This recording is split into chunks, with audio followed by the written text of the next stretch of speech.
36 months under the former Finance Minister, Dr. Dufour, and His Excellency, the late John Evans Atamils. So it's been a long time coming. In 2017, 2018, we also recorded single-digit inflation under President Akufo-Addo before the COVID 2019, there about the latter part of 2019, going into 2020 when COVID-19 happened. Now, this is the statement from my John Online, a bit of a snapshot of the excerpt, and it reads, Ghana records single-digit inflation for the first time since August 2021. So this is where my 4 years is coming from. As September 2025, inflation falls to 9.4%. It's coming from somewhere, some 11.5% in August. Now, when you go through the data, you see a snapshot of Ghana's inflation. So, for example, in September 2024, Ghana's inflation was somewhere around 21.5%. It declined to 22.1%. Then there was an uptick in November 2024 to 23%. It again went up to 23.8% in December 2024. Now you can see that it's been declining since January 2025. So let's go through the numbers. In January 2025, inflation was 23.5%. In February, it was 23.1%. In March 2025, it was 22.4%. It reduced further to 21.2% in April 2025. In May 2025, to 18.4%.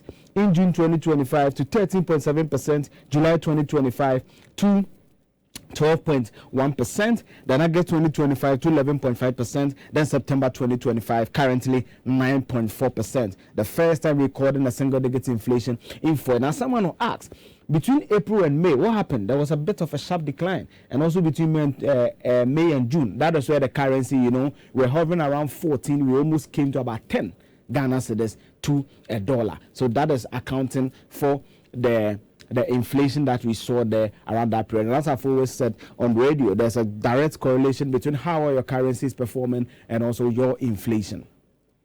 Now, this is how the original inflation looks, because someone will be sitting there and Eugene, you say inflation is coming down, but I'm not seeing it. So let me explain. When you say inflation is coming down, it doesn't mean that the prices of food are static. What it basically means is that the price at which the cost of services and products were increasing is going at a slower rate compared to the previous year. So, for example, last month, inflation, that is August 2020, was 11.5%. Means that foods, goods and services and all that, largely food, was going up or increasing at 11.5 percentage point compared to 9.4 currently. So it means that though food prices are going high, but at a reduced rate. So, for example, if you bought America, say 13 cedis in July, and you bought it at say 12.70 pesos or 12.70 pesos in August, it means that now you buy it at, let's say, 12.77, right? It should have maybe gone to 13, but now it just increased by some 7 pesos or so. So it's not as if prices are static, it's not as if prices are not increasing. They are still increasing, but at a slower rate compared to the previous month. Now, when you look at this gives a snapshot of the country, the 16 regions, how they are all faring when it comes to inflation. So the middle, the one you see, which is the light blue, is the national inflation, which is 9.4%. And you can see that Bunu East region, the Savannah region, Oti region, Ahafo region, Bunu region, Greater Accra region, Central region are recording far less inflation compared to the national inflation of 9.4. Now, what is curious is that the Greater Accra region is recording an inflation of 7.7%. So meaning that things are relatively cheaper in Accra compared to, for example, in Ashanti region, where we are recording 10.7% of inflation.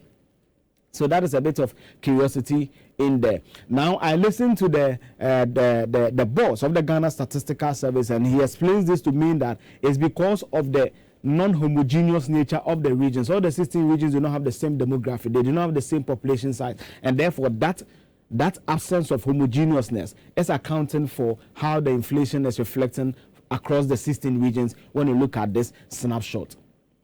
Now, this is food inflation. It's not just the national inflation or the aggregated inflation that is also going down. When you look at food inflation, that is the one in the, is it lemon green? I'm not good with colors. And this one is a bit of the orange. I know Leo beat me right after I'm done. So these are the colors. So the one that looks a bit orange-like Fanta, the one that is the non-food inflation. The one that looks more like the Sprite is food inflation. So food inflation in August 2025 was 14.8%. It's reduced to 11%. That is huge. So meaning that food is also relatively coming down. When it comes to non-food inflation, transportation and the others, it was also around 8.7% in August 2025. Now we are doing 8.2%. So that is also a bit interesting. Now one thing I want us to draw attention to, and when I listen to the boss of the Ghana Statistical Service, is this chart, because normally when you discuss inflation, we leave this part out. Now look, note here, this table basically is looking at locally produced items compared to imported items. Now, why this conversation is important? Often in the studios of Love FM, we've criticized, why are we not producing this in Ghana? Why are we importing this in Ghana? But there's an answer here. When you download the full data from the Ghana Statistical Service of the inflation, you see something that is very curious.